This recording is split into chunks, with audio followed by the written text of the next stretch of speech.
So, you're curious why I, an alien, signed a contract to work on a human spaceship? It's not what most non-human crewmates think. They usually assume I'm here for the humans' advanced ship technology. They're faster than light engines or those uniquely designed iron ships. Don't get me wrong, I find all that fascinating, but it's not the reason I'm here. You might also think I have some deep emotional bond with a human. I've heard many stories about different species falling for humans because of their strong pack-bonding instincts. I've befriended some humans and can vouch for their loyalty, but honestly, that's not why I'm here either. The real reason? Sheer entertainment value. Yes, you heard that right. I'm here because living on a human ship is just plain fun.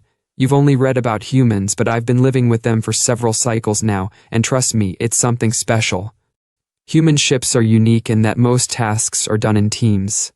There's always someone else around, whether you're working or on a break. During off shifts, there are designated areas with tons of activities, most of which are social. I've never worked anywhere else that integrated so much social contact into daily life. But the best part? Watching the reactions of unsuspecting individuals who encounter humans for the first time. I've seen this on trade platforms, habitats, travel hubs, and military stations, and it's hilarious every single time. Let me tell you about what happened earlier today, for example. You might have noticed some commotion. We had just arrived at the station this morning. I left the ship with two of my human crewmates, Pen, short for Penelope, and Julian. We were looking for a place that served food from my homeworld. Eventually, we found a food court in Section F of Ring 2. Everything was fine during the meal, even though we got some curious looks. But when we finished eating, that's when things got interesting. Julian got up to take our trays away while Pen and I chatted. I realized I was still holding a smooth stone, an eating utensil from my homeworld. Pen saw that I was about to bring it back, but she grabbed it from me instead. Then she stood up and yelled, "Julian! Heads up!" across the entire sitting area, and threw the stone at him. Now, here's something you might not know. Humans are extremely good at throwing things. Not just accurately, but with an impressive amount of power. The kinetic energy they can generate with just their arm is not only dangerous but potentially lethal. So Pen threw the stone, and all hell broke loose.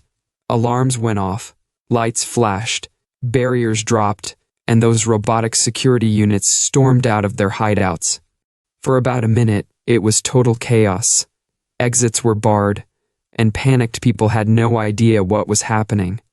The robots were zigzagging all over the place, searching for a threat. Then, the station's security forces arrived in numbers, quickly splitting the crowd. At first, I didn't understand why they singled out Pen and me. But when they started interrogating her about a concealed firearm, it finally clicked. You see, the smooth stone had triggered the station's sensors, which mistook it for a dangerous projectile. This caused the armed intruder alert and the lockdown. I tried to calmly explain the situation to the security forces, but they didn't believe me. I suppose they're used to dealing with dangerous visitors, talons, horns, tail whips, or even toxic excretions, but they couldn't comprehend that humans have a built-in ability to turn ordinary objects into deadly weapons. After some back and forth, they decided to review the security footage. Oh, you should have seen their faces. The human expression of shock, where all color drains from their face, is spot on. It's a moment I'll cherish forever. But what really nearly made them crumble into blubbering heaps was what they saw next. The smooth stone, which had enough kinetic energy to be flagged as a serious threat, was effortlessly caught by Julian, all while balancing a tray in his other hand.